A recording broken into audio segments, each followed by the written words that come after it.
Assalamualaikum warahmatullahi wabarakatuh. Perkenalkan, nama saya Damai Diniari Wisan, dosen tetap dari Program Studi Budidaya Perairan Fakultas Pertanian Universitas Mataram. Saat ini saya sedang mengikuti seleksi sertifikasi dosen gelombang 1 tahun 2026 yang diselenggarakan oleh Kementerian Pendidikan Tinggi, Sains, dan Teknologi. Video ini adalah bagian dari dokumen pernyataan diri dosen dalam unjuk kerja Tridharma Perguruan Tinggi atau PDD UKTPT khususnya pada bidang pengajaran. Pada kesempatan kali ini, saya akan memaparkan mata kuliah sesuai bidang keahlian saya yaitu Ekologi Perairan. Mata kuliah ini ditujukan untuk mahasiswa semester 1 dengan kode WBP 04211 dengan bobot 3 SKS. Pertemuan dilaksanakan sebanyak 14 kali tatap muka ditambah dengan 1 kali UTS dan juga 1 kali UAS. Deskripsi pada mata kuliah ekologi perairan ini yaitu membahas konsep dasar ekologi pada ekosistem perairan tawar, payau, maupun laut sebagai landasan dalam kegiatan budidaya perairan yang berkelanjutan. Materi mencakup struktur dan fungsi ekosistem perairan, interaksi antar komponen biotik dan abiotik, serta adanya aliran energi, siklus biogeokimia, produktivitas primer, dan dinamika populasi serta komunitasnya. Selain itu, mahasiswa mempelajari dampak aktivitas manusia terhadap ekosistem perairan seperti pencemaran, eutrofikasi, perubahan iklim, dan lain-lain, serta berbagai strategi pengelolaan lingkungan untuk mendukung keberlanjutan usaha budidaya. Adapun CPL yang sesuai dengan kurikulum budidaya perairan tahun 2023 yang diamanahkan pada mata kuliah ini yaitu CPL 3, menguasai prinsip-prinsip perikanan dan aquakultur. CPL 10, mampu mengelola lingkungan budidaya berkelanjutan. Materi yang disampaikan meliputi ruang lingkup dan definisi ekologi perairan, komponen biotik dan abiotik ekosistem perairan, faktor pembatas ekosistem perairan, dampak aktivitas manusia dan fenomena eutrofikasi, karakter ekosistem tawar, karakter ekosistem payau dan estuari, serta karakter ekosistem laut. Dalam proses pembelajaran, pendekatan yang saya pakai adalah student-centered learning, di mana mahasiswa sebagai subjek utama dalam proses utama kegiatan belajar. Kegiatan dilaksanakan melalui metode ceramah, diskusi, dan project based, di mana mahasiswa didorong untuk dapat berani aktif berpendapat dan berpikir kritis selama proses pembelajaran berlangsung. Adapun evaluasi pembelajaran terdiri atas partisipatif dan tugas mandiri sebanyak 10%, UTS 15%, UAS 20%, project based dan juga praktikum sebanyak 55%. Dengan sistem penilaian tersebut, kemampuan mahasiswa diharapkan dapat terukur lebih menyeluruh. Demikian pengantar mata kuliah ekologi perairan dari saya. Selamat mengikuti kegiatan perkuliahan mata kuliah ekologi perairan dengan materi fenomena eutrofikasi. Oke, Assalamualaikum warahmatullahi wabarakatuh. Waalaikumsalam warahmatullahi wabarakatuh. Selamat pagi semuanya. Pagi. Untuk hari ini. Semangat. Terlalu bersemangat kayaknya. Saya depan ini ya. Oke, pertemuan dengan saya lagi hari ini untuk minggu ke-7 ya, tepatnya di mata kuliah ekologi perairan. Mohon bisa tenang yang di depan. Oke, terima kasih. Jadi di mata kuliah ekologi perairan kali ini di pertemuan ke-7, kemarin di pertemuan pertama sudah dengan Bu Laili ya, sekarang di pertemuan pertama sampai kelima dengan Bu Laili, 6 dan 7 ini mulai dengan saya, nanti sampai dengan setelah UTS. Sebelum kita mulai perkuliahan pada pagi hari ini, alangkah baiknya jika kita berdoa dan supaya ilmu-ilmu yang nanti akan tersampaikan itu bisa terserap dan bisa diterima dengan baik oleh teman-teman sekalian. Berdoa dimulai. Oke, selesai. Untuk capaian pembelajaran mata kuliah kali ini itu ada di slide 1 di RPS ya, di mana di pertemuan ke-7 ini masih dengan topik yang sama dengan minggu yang lalu, yaitu tentang dampak aktivitas manusia terhadap ekosistem perairan. Di mana di sini ketika minggu kedua ini dari pertemuan yang sebelumnya, kita akan membahas tentang dampak, yaitu terutama tentang beberapa dampak-dampak negatif yang dihasilkan dari aktivitas manusia itu sendiri. Oke, kita awali dari gambar-gambar ini. Ada yang tahu ini gambar-gambar apa? Kira-kira fenomena apa? Eutrofikasi. Oke, blooming, eutrofikasi seperti itu ya kita nyebutnya. Umumnya kejadian seperti ini terjadinya di mana? Di rawa, di waduk, di laut mungkin bisa ya, betul.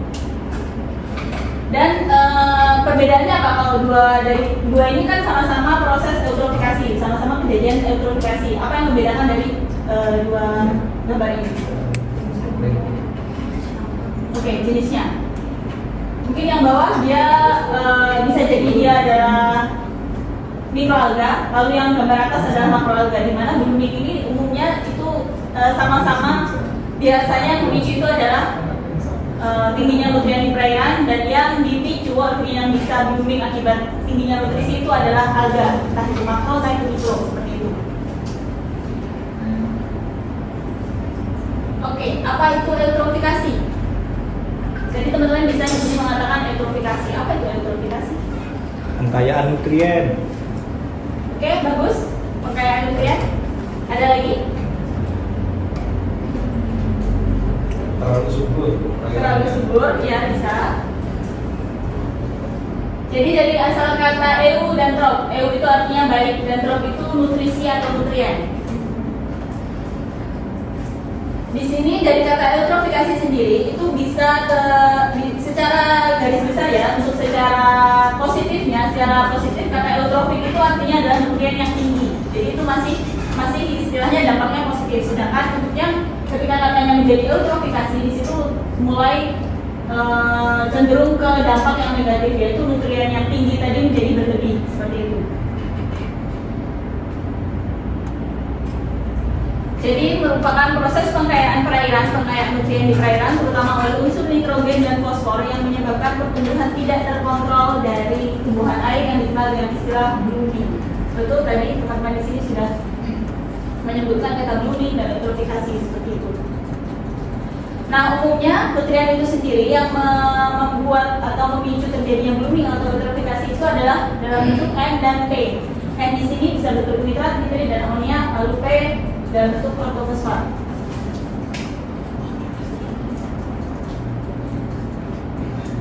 Oke, selanjutnya ada status trofik perairan. Di sini ada status trofik perairannya. Mulai dari oligotrofik, mesotrofik, eutrofik sampai hipereutrofik. Oke, teman-teman sudah tidak asing dengan istilah oligotrofik, mesotrofik, eutrofik seperti itu. Di sini ditandai atau yang menjadi indikatornya yaitu adalah kandungan NP-nya, di mana nilai-nilainya sudah silakan teman-teman bisa baca sendiri. Di mana nilai N-nya mulai dari 0 sampai dengan 1 itu dikatakan oligo, meso, dan eu. Lalu apa bedanya oligo, meso, eu, hiper? Silakan, ada yang tahu kalau oligo itu apa? Oligo adalah perairan yang cenderung nutriennya rendah. Sedangkan kalau meso? Sedang. Eu? Tinggi. Hiper? Di atasnya yang lagi, jadi lebih tinggi lagi seperti itu. Lalu bagaimana proses eutrofikasi sendiri secara tahap demi tahap? Diawali dengan misalnya kondisi perairan yang normal, O2-nya yang tinggi, airnya jernih, dan ada hewan biota perairannya, ada ikannya seperti itu. Lalu ada runoff from agricultural land. Di situ ada mulai ada bawaan-bawaan seperti air hujan yang membawa sisa-sisa pupuk organik atau anorganik yang ada di lahan pertanian atau lahan perkebunan atau bahkan pemukiman seperti itu. Selain itu juga ada effluent containing detergent or particulate sewage. Yaitu di sini ada misalnya kayak limbah rumah tangga, contohnya deterjen atau mungkin sisa-sisa masak atau apapun seperti itu, dia akan masuk ke perairan. Ini adalah siklus yang normal. Jauh dari sini sebenarnya masih dikatakan normal. Setelah itu, selanjutnya di sini nutrien mulai masuk ke perairan. Tadi adanya limbah-limbah tadi mulai meningkatkan nutrien yang ada di perairan, yaitu N dan P. Di sini tadi makanya saya katakan di awal nutrien utama yang menyebabkan eutrofikasi adalah N dan P, karena itu adalah nutrisi utama yang menjadi nutrien utama. Selanjutnya tingginya kandungan nutrien N dan P di sini akan menyebabkan mulai tumbuhnya mikroalga dan juga beberapa makroalga yang ada di perairan. Bisa dilihat di sini melalui ilustrasi ini mulai tumbuh yang hijau-hijau ini adalah mikroalga yang mulai tumbuh, lalu juga yang terlihat berdiri berwarna hitam ini dia mewakili dari gambar makroalga yang mulai tumbuh juga. Oke, selanjutnya apa? Selanjutnya menurut teman-teman apa yang terjadi di sini di gambar yang atas, dari gambar yang sebelumnya tadi sampai dengan gambar ini terlihat dia mulai tumbuhnya mulai banyak, pertumbuhannya mulai tinggi karena memang tadi nutrien di perairannya juga tinggi. Dia akan mulai memicu pertumbuhan mikroalga dan makroalga. Kondisi perairan di sini bisa jadi mulai keruh. Dilanjutkan dengan gambar yang selanjutnya, tingginya kandungan nutrien tadi yang memicu pertumbuhan mikroalga dan juga makroalga, ditambah lagi dengan masukan entah air hujan, entah runoff tadi, dia akan tetap menyumbang nutrien yang tinggi di perairan itu.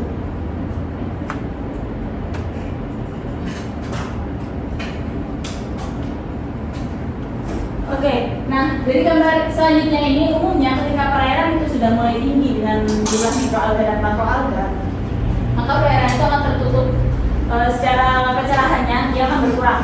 Itu sudah pasti karena memang di mikroalga kan dia akan hidup di daerah permukaan seperti fitoplankton, seperti itu. Dia kan ketika dia mulai blooming, mulai tumbuh dengan banyak seperti itu, dia akan menghalangi cahaya masuk di perairan. Ketika dia mulai mengurangi cahaya yang masuk di perairan, dia bisa memicu kematian pada ikan. Karena ikan itu kan dia menghirup oksigen. Ikan menghirup oksigen. Namun ketika siang hari mungkin dia akan masih dapat oksigen di perairan oleh proses fotosintesis dari fitoplankton maupun makroalga yang ada di permukaan air. Sedangkan ketika malam hari, maka kondisi perairan itu akan anoksik atau tidak ada oksigen. Nah, kejadian itulah yang menyebabkan ikan-ikan itu umumnya mati pada kondisi perairan yang eutrofik. Nah, di gambar terakhir ini, ketika ikan-ikan sudah hilang, sudah dianggap mati ya, di sini adalah anoxic condition, di mana ketika anoxic condition ini tidak ada oksigen. Kalau tidak ada oksigen, maka otomatis proses-proses dekomposisi yang terjadi di dalamnya pun terjadi secara anoksik. Maka yang diproduksi pun dia akan tidak maksimal. Yang diproduksi adalah zat-zat racun, amonia. Amonia tidak akan terdekomposisi dengan sempurna sehingga dia akan mengalami siklus nitrogen lagi atau siklus apa lagi seperti itu, dia tidak akan sempurna. Maka dia hanya akan menyebabkan atau menimbulkan zat-zat yang bersifat racun seperti H2S, RSA, NH3 seperti itu. Nah, kondisi inilah yang disebut dengan eutrofikasi. Oke, sebelum kita masuk ke video ya, masih semangat atau sudah mulai lelah? Masih lelah. Masih lelah. Sebelumnya kita biar fresh ya, sedikit lebih fresh. Tolong dengarkan instruksi saya. Kalau saya bilang tepuk 1, silakan teman-teman tepuk 1. Kalau saya bilang tepuk 2, berarti 2. Kalau saya bilang 2, berarti tidak cukup. Oke, fokus.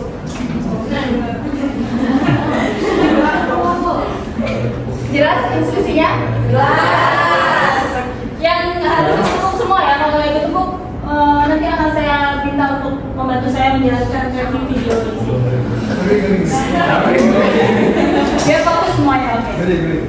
Oke, tepuk 1. Bareng-bareng ya. Jadi tepuk ya, kira-kira lebih banyak. Tepuk 2. Tepuk 1. Tepuk 2. Tepuk 3. 1.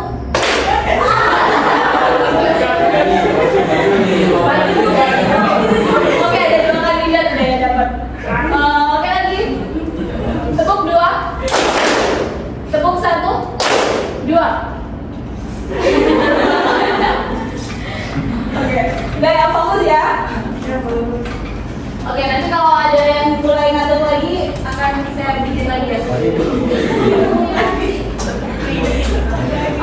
kita balik lagi ke video. Silakan teman-teman perhatikan video berikut. Di sini saya mengambil salah satu video yang ada di sumber YouTube. Jadi teman-teman bisa cari sendiri nanti kalau mungkin ingin tahu lebih jelasnya.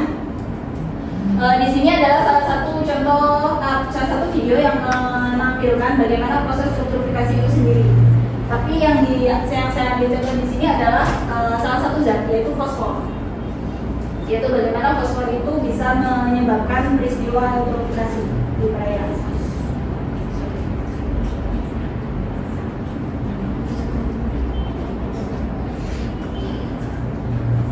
Okay, so the topic of this presentation is phosphorus. So let's go ahead and get started. Okay, so why do we need phosphorus? Well, here's a molecule of DNA. You remember that DNA is made from building blocks called nucleotides. Jadi You look di at this diagram dari right fungsi here, you fosfor can itu see sendiri the apa? phosphate groups labeled with black circle Jadi fosfor itu bukan cuma Well, di within a manusia phosphate fungsinya, group, bukan it's cuma di ikan, phosphorus. tapi di Without semua phosphorus, makhluk. Karena our makhluk cells itu can't kan make punya DNA. DNA. Jadi And then semua let's fosfor not itu forget akan there's an berguna organelle bagi called semua makhluk. mitochondria, and the job is to produce Fungsinya yaitu sendiri cellular, the job is to perform cellular respiration and make this molecule called ATP, adenosine triphosphate. There's the three phosphates, and in the middle is the P for phosphorus. So without phosphorus, the mitochondria can't make ATP energy. And then here's a diagram of a cell. You might remember the outer boundary is the cell membrane. Well, when they zoom in, the cell membrane is called a phosphorus, as in phosphorus. So there's phosphorus in the very boundary of every cell of our bodies.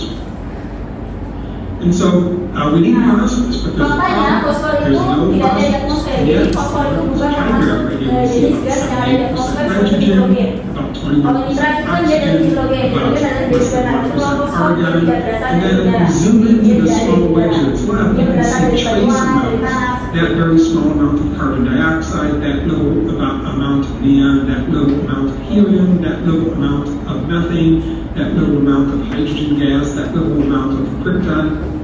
But there's no phosphorus in the atmosphere. So where do we get phosphorus from? Let's explore that. So if we look at the stages Tadi of kan the bagian di sini phosphorus, ada angka-angkanya. Yang in pertama, area 1, this is where phosphorus comes from the Phosphor weather rilis and breaking dari, down of rocks. So when it rains, dari and lepasan just atau being exposed to batuan-batuan the yang mengalami weather and the pengedahan elements atau of pengeluparan. nature, minerals from rocks, including phosphorus, are released into the soil. And once they're into the soil, well, now we can focus on area 2 of the diagram. The phosphorus is simply taken into producers Yang kedua, out of the plants produsen and the roots. And mengandung now it just fosfor moves up the food melalui chain akar. Itu kalau up to the produsen yang plants. ada di And darat. then Jadi dia notice akan how we're menyerapnya just melalui going akar. up the food chain right now into the snail, and then from the snail into Yang ketiga, fosfor moves up might be in this food environment. chain. Jadi fosfor ketika dia sudah terserap oleh tumbuhan, dia akan masuk ke rantai makanan And then setelah dia area 4, dimakan we have seafood, mushrooms, symbolic for selanjutnya dimakan oleh konsumen they need tingkat 1, phosphorus tingkat as 2, well. seperti itu. And they Jadi need itulah cara phosphorus fosfor. from Jadi the kalau breaking dibilang down kita langsung makan fosfor itu tidak. bacteria that Jadi leaves fosfor and itu go off masuk ke plants, tubuh kita itu melalui animal rantai makanan droppings, oleh the remains of dead organisms. This konsumen is tingkat how 1, they get tingkat their 2, sampai phosphorus. dengan nanti di And manusia. in the waste of decomposers, when they give off waste, they give off Nah, phosphorus yang keempat, back into the zat-zat soil. sisa kita So dan you juga notice dan we juga have makhluk ourselves hidup yang a lain, cycle here involving dia juga phosphorus. akan mengandung fosfor.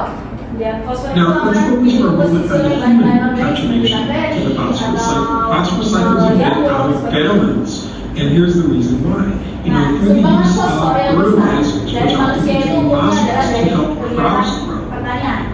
Phosphorus Mungkin and teman-teman other sering dengar fertilizers pupuk are NP, spread pupuk around apa fields seperti and itu crops adalah are memang grown. The problem nutrien yang though bisa is when it menyuburkan tanah. rains, Selain menyuburkan tanah, kalau itu masuk ke the perairan, phosphorus pasti akan and the other menyuburkan chemicals perairan itu can be sendiri. washed away with the rain. And so if we come back here, let's add a person here and let's have them spray some phosphorus onto these plants right Jika here. petani menggunakan If it pupuk rains untuk shortly after, pertanian, the dia mau phosphorus nggak can mau simply be pada washed kelapa away dia pasti akan into water. ada yang terbawa oleh aliran air, saluran irigasi atau terbawa hujan seperti itu sehingga Now let's masuk put ke this away, wilayah and the perairan. phosphorus builds up and builds up.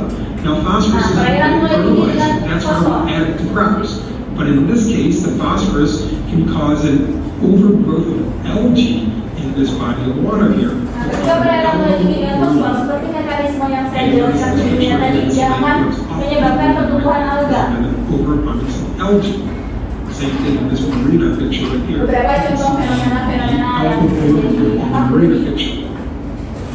Also, why is this so bad? This leads to a process of detoxification, where you basically have a dead body or a dead body of water in Di mana ada dead zone atau zona setelah kematian bagi khususnya biota budidaya, terutama kalau kita budidaya perairan, makanya biota utama yang kita utamakan itu adalah ikan, udang, seperti itu. The bacteria that are in this body of water then begin to break down all these dead plants. And in the breaking down of these dead plants, they gobble up the oxygen. And the fish in this body of water actually suffocate from a lack of oxygen because the bacteria have gobbled it all up. Also, bacteria give off carbon dioxide in the decomposition process. And carbon dioxide can help to change and alter the pH of this body of water. And so you get this dead zone right here. How is something like this avoided? Well, I'm not saying that this is a 100% curable, but one thing as a consumer that can be explored is no shopping for organically grown. Oke, sampai di sini ada yang ditanyakan? Kalau tidak ada, saya anggap teman-teman di sini semuanya sudah pintar-pintar ya. Amin. Oke, untuk itu silakan. Ini ada beberapa pertanyaan. Beberapa pertanyaan ini akan jadi feedback untuk saya khususnya. Apakah teman-teman sudah memahami materi yang saya sampaikan tadi? Silakan boleh dibentuk nanti 3 kelompok satu kelompok 3 orang untuk didiskusikan jawaban dari pertanyaan-pertanyaan ini.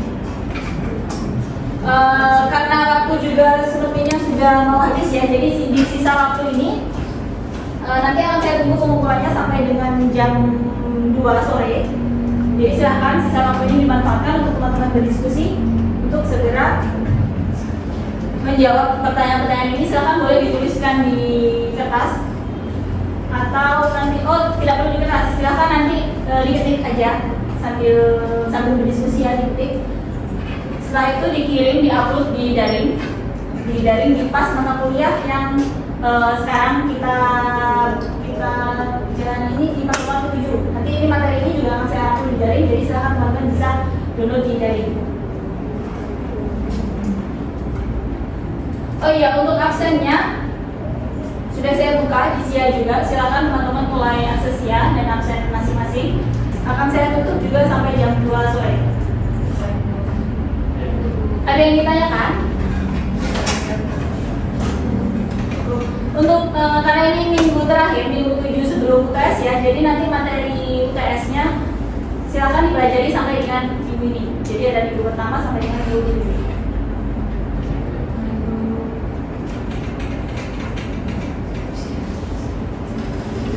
Oke, ada yang ditanyakan lagi sebelum kita akhiri?